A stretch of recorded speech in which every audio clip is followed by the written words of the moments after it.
pasar esta parte. ¿Ya? Entonces, dentro de la historia está sintetizada en 1962 por Calvin Stevens. Utilizada para cirugía en guerra, ¿no? Lo que les decía, era un anestésico principalmente que se utilizó en la Segunda Guerra Mundial, y esto fue por sus propiedades en las cuales el paciente podía mantener una ventilación adecuada y podía también mantener sus reflejos protectores presentes. ¿Ya? En 1954 se desarrolló laboratorialmente por Parker Davis. Nombres comerciales: Ketalar, es la más conocida, Ketalin, Ketina, Ketacet, ¿no? Propiedades químicas. Es un compuesto quiral, se suministra como mezcla racémica. Podemos tener como enantiómeros S de ketamina, que es el más potente, también R-ketamina, ¿ya? Y es un aril ciclohexilamino, ¿no? Derivado de la fencitridina. Acá tenemos, ¿verdad? Ketamina. Entonces, parcialmente soluble en agua, con un pH de 3.5 y un pK de 7.5. Estable a temperatura ambiente, como lo han podido ver en forma líquida, ¿no? En la sala de operaciones. Disponible en solución de cloro de sodio al 10, 50 y 100 miligramos por ml. ¿Quién me podría decir cómo viene la presentación de la ketamina? Lo que ven, ¿no? En sala de operaciones. ¿Se les ha mostrado la ketamina? No les ha mostrado. Tiene euforia, tiene trágico, pero ¿cuál es su concentración?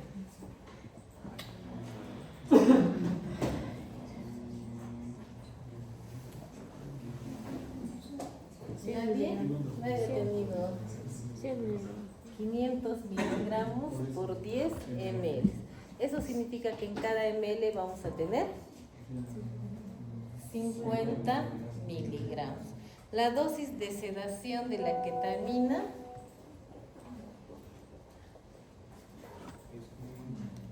de 0,5 a 1 miligramos por kilo de peso. Digamos, yo pesara 50 kilos. Cuando tenía 15 años pesaba 50 kilos, ¿no? Supuestamente. Entonces, ¿cuánto me tendrían que colocar? A 1 por kilo, 1 por 50 miligramos. ¿Cuánto tendría que tener? Un ml, nada más. Si yo quiero sedar a mi paciente, ¿no? Entonces, tiene propiedades amnésicas a corto plazo, ¿no? También tiene unas fuertes propiedades analgésicas y también hipnóticas. La ketamina actualmente es muy utilizada, ¿no? Por sus propiedades analgésicas, ya que tiene. Nosotros muchas veces actualmente utilizamos lo que es la anestesia total intravenosa, lo que decimos TIVA, y algunos compañeros se han ganado, ¿no? Un paciente que ha salido con hiperalgesia, ¿no? Hiperalgesia es dolor, que puede haber dolor, ¿no? Por una sensación de dolor por un trauma, ¿no? Que en este caso ha habido, pero es mayor su sensibilidad, pues se llama hiperalgesia, ¿no? Entonces, ¿cómo disminuimos esta hiperalgesia cuando damos solamente TIVA? Con ketamina en infusión continua. No es el único fármaco que se utiliza, pero es uno de los que se utiliza, ¿ya? Entonces, igualmente damos a dosis más pequeñas, no como hipnótico, no como sedantes, sino como para el manejo del dolor, y es prácticamente 0.3 miligramos por kilo de peso, casi la mitadcito, ¿no? De lo que le correspondería para sedación, ¿ya? Entonces, también tiene propiedades amnésicas. El paciente no recuerda, ¿no? No recuerda. Pero muchos de ellos salen con otros cuadros, como son alucinaciones, ¿ya? Y estas alucinaciones generalmente son vívidas, ¿no? Es decir, experimentan alucinaciones reales.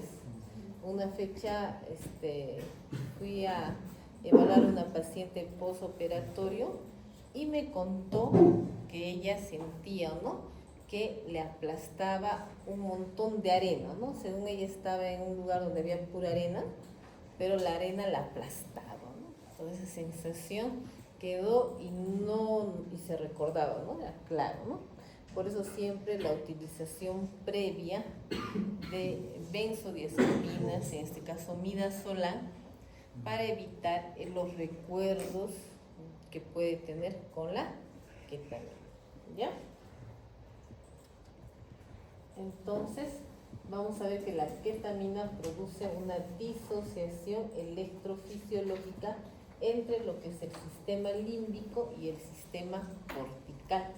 Por eso recibe el nombre de anestesia disociativa. Y eso se pregunta en el examen, ¿no? He visto exámenes de resultado hacia, ¿no?, anestesia disociativa. ¿Quién produce? La ketamina, ¿no? Entonces ya no se van a olvidar, creo yo, ¿no? Entonces, electrofisiológica entre los sistemas límbicos y corticales, ¿no? En el caso de estos actúan sobre los receptores N-metil D aspartato. Estos podemos encontrarlo en terminaciones de axones dopaminérgicos del núcleo accumbens, o podemos encontrar en terminaciones de axones dopaminérgicos de la corteza prefrontal. En unos casos, en este caso del núcleo accumbens, potencia, ¿no?, la liberación de dopamina, y en el caso de la corteza prefrontal inhibe la liberación de dopamina, ¿ya? Entonces, esa es su principal acción, donde actúa la ketamina. Pasemos al otro lado. Su mecanismo de acción, ya habíamos dicho que actúa a nivel de los receptores N-metil aspartato, pero se hace del tipo actúan en los receptores del glutamato, ¿ya?, pero como segundo mensaje. ¿Eso qué significa? Que va a ser un metábolo trópico, porque va a actuar también en la proteína G, ¿no? No va a ser directo, sino por la proteína G. Ahora, activa los canales iónicos no selectivos, ¿ya?, que principalmente lo que hace esta ketamina, cuando actúa a nivel de los receptores N-metil D aspartato, como ven acá, ¿ya?, va a salir ¿qué cosa? Potasio, y va a ingresar sodio y calcio, ¿no? ¿Qué habíamos dicho que era el glutamato? Neurotransmisor excitatorio, ¿o no?, a nivel central, ¿ya? Entonces, esta ketamina actúa a nivel de ese receptor, ¿no? Y vamos a ver que en un lado, en la región prefrontal, ¿qué va a hacer? Inhibir, y en el núcleo accumbens, ¿qué cosa va a hacer? ¿Ya? Excitar, ¿no? Por eso es su acción disociativa, ¿ya?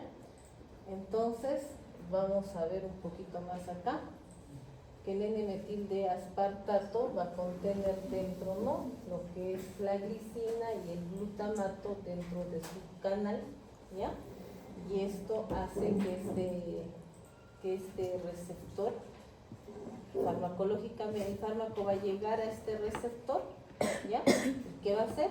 Se va a cerrar, ¿no?, los canales, se va a bloquear los canales, eso hace. Entonces ya no va a haber salida de potasio ni entrada de sodio y calcio. También actúa a nivel de los receptores opiáceos, a nivel de los receptores sigma y mu.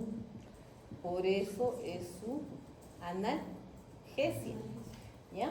En el caso del receptor mu, interviene mucho en la analgesia supraespinal, también en la depresión respiratoria, euforia, sedación moderada y efecto antidiarreico. En lo que es el receptor sigma, tiene que ver con la disforia, alucinaciones, psicosis, ¿no?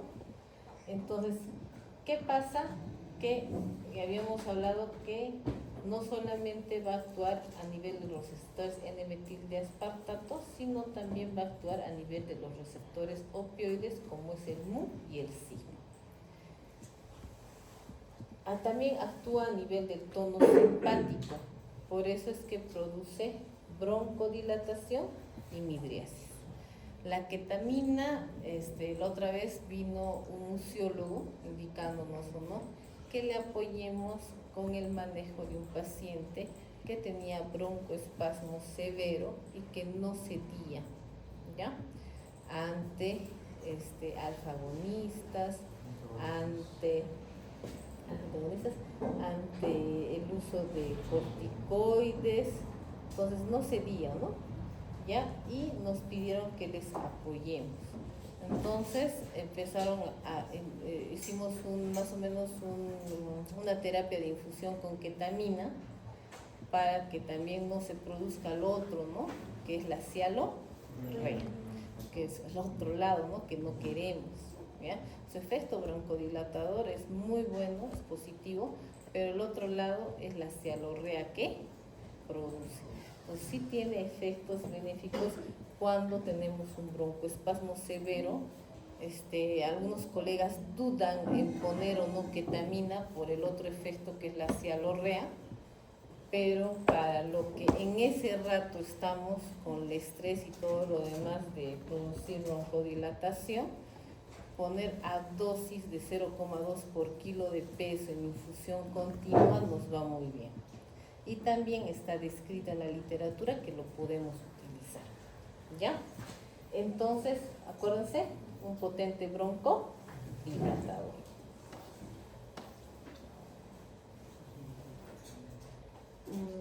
Bueno, lo que les había contado, ¿no? Las percepciones corticales de los estímulos externos, visuales, auditivos, visuales, son bloqueadas. Percepción del tiempo, mientras que la actividad del tronco cerebral no es afectada, por lo que las funciones cardíacas y respiratorias son preservadas. Los reflejos faringeos, laringeos permanecen normales, al igual que el tono muscular.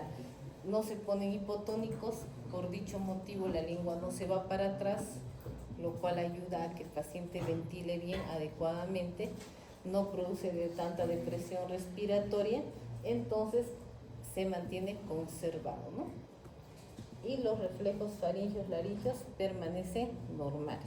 Por eso es que la ketamina se utilizaba en la Segunda Guerra Mundial, porque ayudaba, ¿no?, a los pacientes que necesitan una cirugía de emergencia.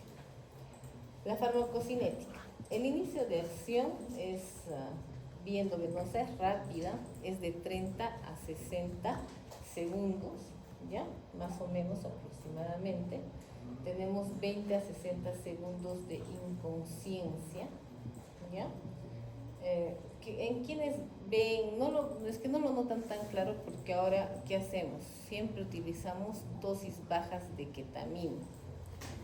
Había un doctor que era ketaminólogo, le decíamos, ¿no? Le gustaba la ketamina, él es ketamina 100, ¿no? Entonces, cuando nos acercábamos, su paciente estaba con un enrojecimiento facial, taquicárdico, entramos bien taquicárdico, llegaba a 170, si hizo frecuencia cardíaca, porque lo atropinizaba al paciente, ya que produce cialorrea. ¿Cómo prevenía la cialorrea? Atropinizando. Pero si le metías más ketamina, taquicardizaba, ¿no? Entonces nos asustábamos, ¿no?, cuando entrábamos a su sala, ¿no? ¿Ya? Y veíamos y el paciente estaba con nistagmos horizontal. ¿Todos los pacientes? Nistagmos horizontal. Y el paciente con sus ojos abiertos, ¿no? ¿Por qué estaría alucinando, no? ¿Ya? Entonces, y generalmente pasa eso, ¿no? Pues ahora, ¿qué cosa nosotros hacemos? No ponemos dosis plenas de ketamina, pero como nos ayuda con el dolor, podemos dosis bajitas. Entonces, pocas veces escuchamos a la paciente, he tenido, ay, alucinado, pocas veces, ¿no? Lo que sí te dicen es de que he soñado algo bien gracioso, te dicen, ¿no? Algo bien gracioso he soñado, y se ríen.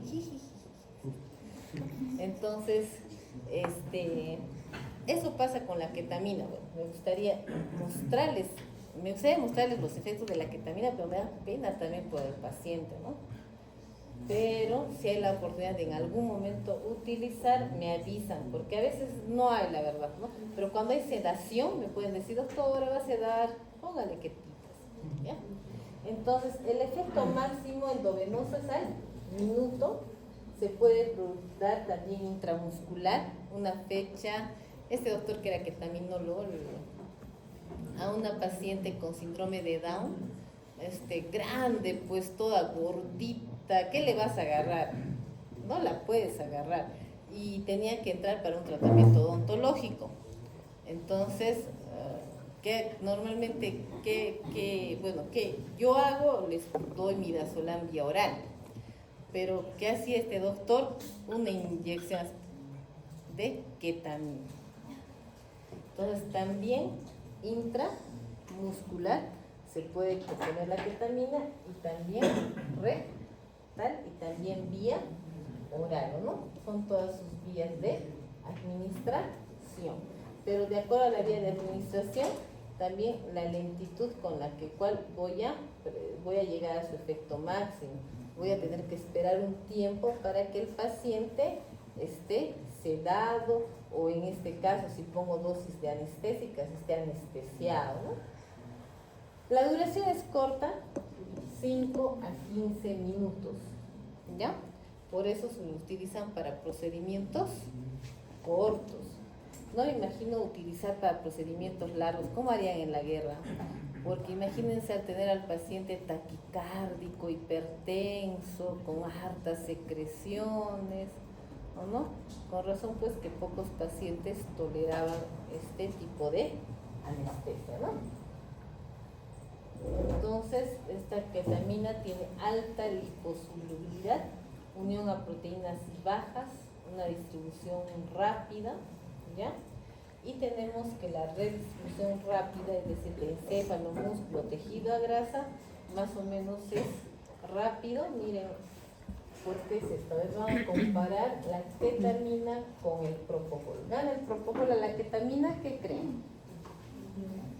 Hemos dicho que el propofol, lo que nos gusta del propofol es que se elimina rápido, ¿no? El propofol le gana, ¿no? A la ketamina. Pero después, pues, ¿quién sigue? La ketamina, ¿no? Y más suavecito, por ejemplo, el midazolam seguiría, y el tiopental más todavía, ¿no? Entonces, ¿qué buscamos con nuestros anestésicos? Ya hemos dicho que tengan rápida acción, ¿no? ¿Cierto? Entonces, como va a ser altamente liposoluble, entonces rápidamente va a llegar al sitio efecto. Y como su unión de proteínas es baja, ¿qué va a hacer? Se va a eliminar rápido, ¿no? Todo tiene sentido, ¿cierto? ¿Ya? Entonces, miren la diferencia, ¿no? Por eso es de que el propofol es el más utilizado, ¿no? El metabolismo a nivel hepático por N-desmetilación e hidroxilación, ¿ya? Ahora vamos a ver que a nivel hepático por demetilación de la ketamina por citocromo P450 va a dar norketamina. La norketamina que posteriormente va a ser hidroxilado y conjugado dando un glucurónido inactivo. Pero la norketamina, ¿es activa o inactiva? Es activa, ¿ya? Entonces vamos a ver que su potencia es menor, un 10 a un 30%, pero todavía actúa, ¿no? Es muy importante los metabolitos activos o que no estén activos, ¿no? Imagínense, es por ello que cuando pasan a unidad de recuperación post-anestesia, podemos encontrar efectos todavía del medicamento. Por eso es que deben todavía continuar 1 a 2 horas en recuperación, o si no, si lo eliminarían tan rápido, ¿para qué o no? No tendría sentido, ¿no? Entonces pueden haber metabolitos activos. La eliminación, depuración rápida, tiempo de eliminación corto, 2 horas. A nivel renal, el 95% se eliminan a nivel renal, y a nivel fecal y bilis, 5 por 100. Entonces, vamos a tener en indicaciones. Las indicaciones principalmente, si lo leen bien, son procedimientos. ¿Ya? ¿Por qué les he dicho? Por su corta duración. Por ejemplo, debridación, curación e injertos de pacientes quemados. Hay pacientes quemados que el dolor es muy, muy intenso. ¿Cuál sería un mejor sedante y analgésico? La ketamina. ¿Ya? Si no le pones ketamina a este paciente, va a salir de sala de operaciones con mucho dolor. ¿Ya? Y muchas veces nos pasa, ¿no? Le ponemos anestesia general y nos olvidamos de infundirle ketamina, y hay una gran diferencia en el postoperatorio con respecto al dolor. Mira, sigmoidoscopías, procedimientos diagnósticos, procedimientos ortopédicos, cateterismos cardíacos, procedimientos neurodiagnósticos como ventriculogramas, es decir, todos son procedimientos, funciones lumbares, ¿no? ¿Cuál sería la contraindicación? Si aumenta la presión arterial, ¿qué aumenta también? La presión intracerebral, ¿no? ¿Ya? Entonces, pacientes con hipertensión arterial, hipertensión ocular, ¿no? En pacientes con eclampsia, cirugías neurológicas, pacientes que tienen un problema psiquiátrico previo. Es muy importante captar este paciente, ¿no?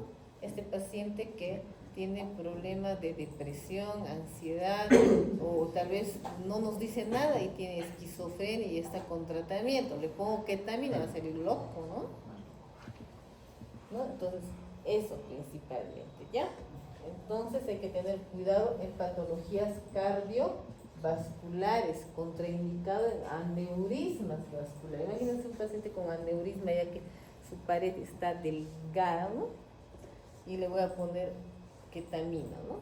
Entonces va a haber mayor hipertensión. Para la inducción, lo que les decía, ¿no? Vamos a tener 0,5 a 1,5 miligramos por kilogramo endovenoso. En niños es menor, ¿no? De 0,5 miligramos por kilogramo.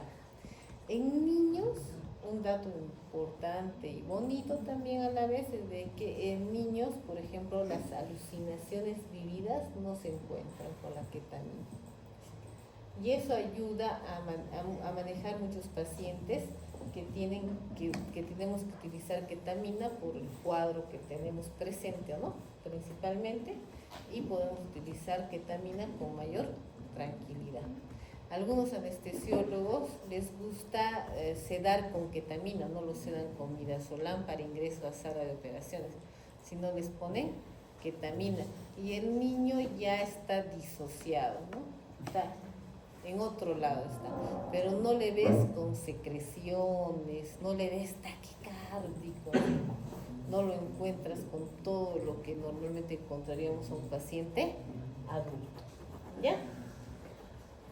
Entonces también utilizamos para hacer analgesia a 0,2 a 1 miligramo por kilogramo.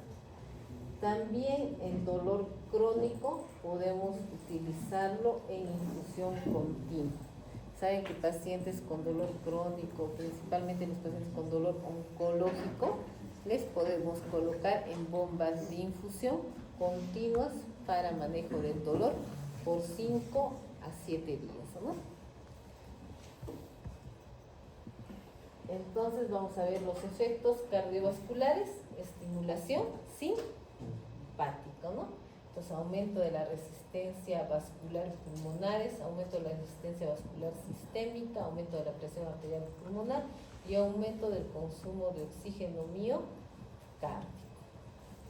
¿Ya? Entonces vamos a tener una actividad simpática refleja y hay riesgos, ¿no? Sobre todo si este paciente podría tener un cuadro de isquemia, ¿no? Entonces podemos tener mayor riesgo de infarto, ¿ya? ¿Ya? Entonces eso hay que tener bastante cuidado. Vamos a ver a nivel del sistema nervioso central, aumenta la presión intracraneana, el flujo sanguíneo cerebral, aumenta el metabolismo cerebral. Hemos dicho que puede producir delirio, psicosis, lo que les había hablado del nistagmus, ¿no? Sueño superficial con ojos abiertos, ¿no? Entonces en estos pacientes no modifica el BIS, no es epileptogénico, aunque puede activar focos irritativos en pacientes epilépticos, ¿no? Es decir, no es epileptogénico de por sí, pero puede ser que active focos irritativos, ¿no? En los pacientes que ya son epilépticos. Entonces les colocaría, mejor no, ¿no? Mejor no les coloco a este tipo de pacientes, ¿ya? Entonces, acuérdense que estos pacientes a nivel respiratorio va a haber una mínima depresión respiratoria, van a poder ventilar adecuadamente, ¿ya? Activación simpático-mimética indirecta producen broncodilatación y aumento de las secreciones bronquiales. Se mantienen los reflejos de la vía aérea superior, pero no previenen de una broncoaspiración. Pues no previene del laringoespasmo en las maniobras de intubación. Es decir, yo puedo tener bastante secreción salival y lógicamente me puede hacer laringoespasmo o broncoespasmo. Por eso es que lo utilizamos con mucha cautela. ¿Ya? Esta es la queja, viene chicos.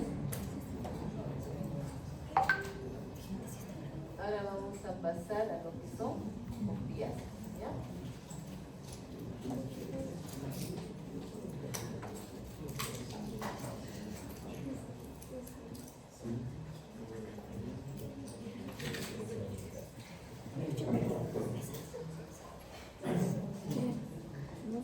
Muy rápido.